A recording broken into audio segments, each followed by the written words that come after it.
Hey y'all, welcome to Stay Keyed In, where we talk about all things Arkansas's African American history and culture. You already know who it is, your favorite museum director, and we've got an amazing show today. Have you ever thought about what makes a museum a museum? Well, one of the important things that we have to have in order to have a museum are artifacts. What exactly are artifacts? We're going to learn about that and our latest acquisitions. Ooh, 2 words today, 2 A words, A's. Maybe because it's back to school, I'm feeling very A-like. I don't know. But we're going to talk to our museum curator today about artifacts, acquisitions, and some really cool new things that we just got into our collections. Come check it out with me.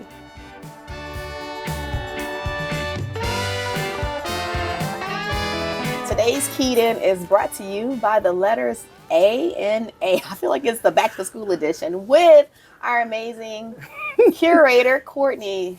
Yay, I always like when we get to bring you on because you have one of the cool jobs in the museum. I do. And Courtney, if y'all haven't heard me say this before, she's the artifact whisperer. It's like they just come to her. And so we had some items that just came to her this past week, right? Yes. So these lovely artifacts that I have here are representative of the Supreme Royal Circle of Friends of the World.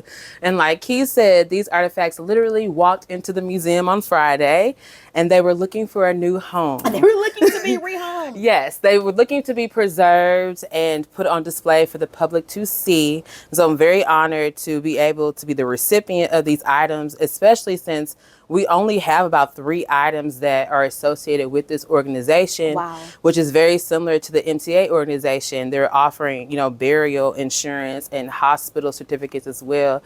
Very similar, like that, to MTA. So, Courtney, since this is our back to school edition, brought to you by the letter A, tell us what is an artifact? An artifact is something that may have significance, either historical significance tied to an event or to a person per se, or to a group. So in this case, it is a group.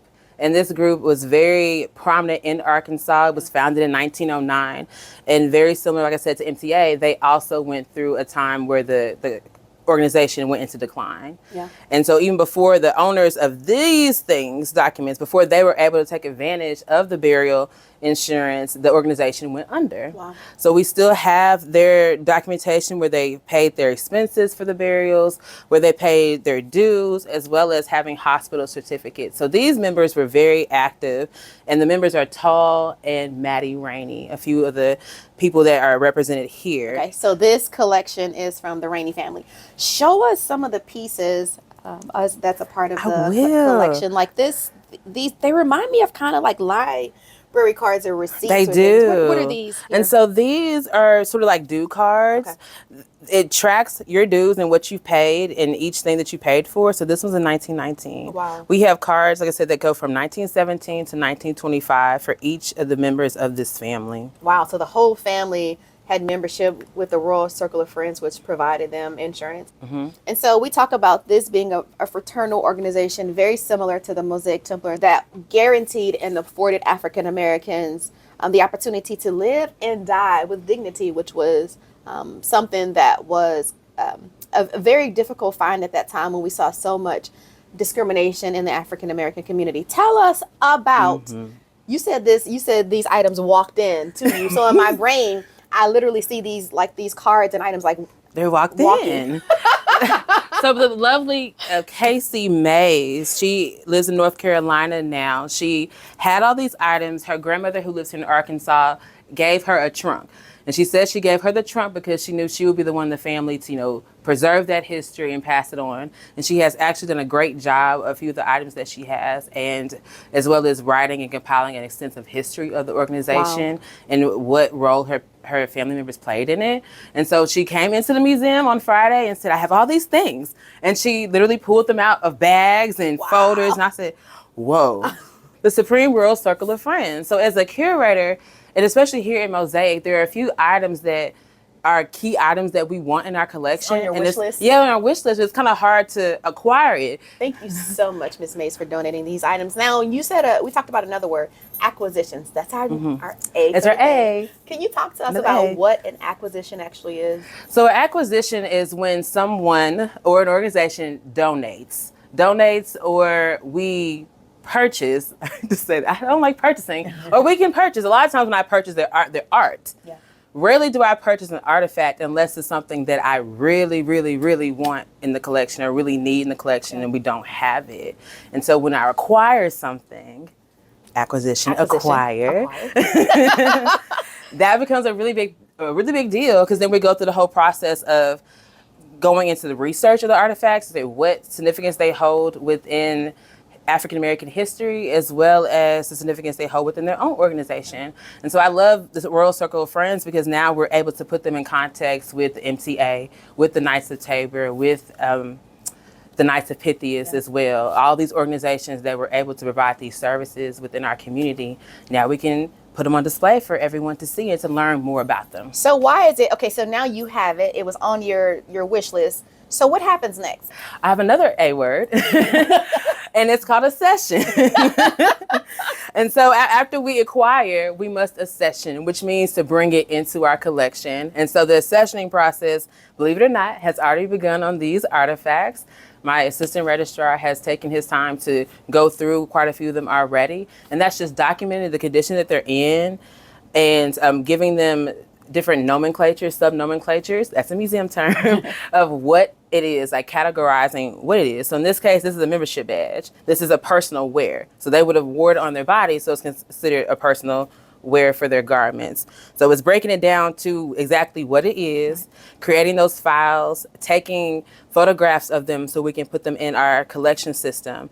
And then with our paper documents, that's scanning them at a high resolution so that we're able to post these photographs online so people can view them digitally as well. So we're talking about what makes a museum a museum. Why are these types of artifacts so important to our museums? These artifacts are so important because they tell our history. They tell our history that so often that you will not be able to find these in history books. And so I like to think as a museum as the holders and the keepers and the preservers of histories that are little known. And so within that, people can be inspired, they can be motivated by what these organizations represented and the work that they did. And now we can know who Tall and Maddie Rainey were and what role they played in this organization and what it meant to them. They have a very extensive history in South Arkansas. And so with these artifacts, we'll be able to tell these stories through the artifacts that are here. And I think that's one of the things I'm most excited about. Like you said, the artifacts, but so often we have artifacts and we don't have the stories that are connected to them, the origin stories of the family and the history. And so with this, we'll be able to tell a complete story of the Royal Circle of Friends and the family and even the community in South Arkansas. So Courtney is our artifact whisperer. If you're looking, if you feel like she's whispering to you, just bring those items to the storehouse. It's like, just bring it.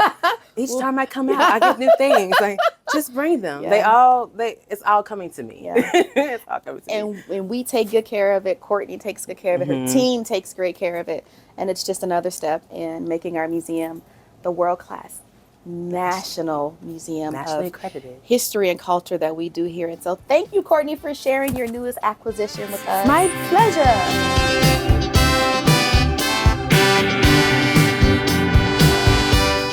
Proud of the work that Courtney and her team is doing. Every time someone comes to the museum and donates an artifact and we're able to acquisition it and then accession it, it enhances Arkansas's African American history and community. If you're interested in donating items to the museum, please be sure to give us a call. We would be happy to make sure that it's in good hands and protected. And of course, you guys know I can never leave you without updating you on all the things that's going on here at the museum.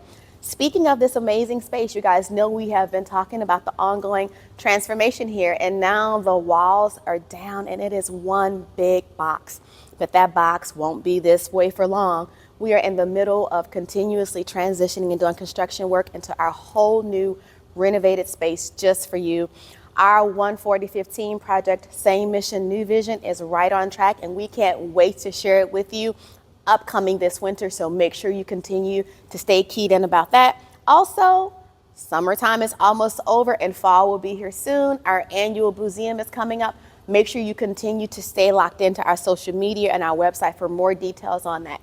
Until next time, you all have an amazing day, and you have officially been keyed in.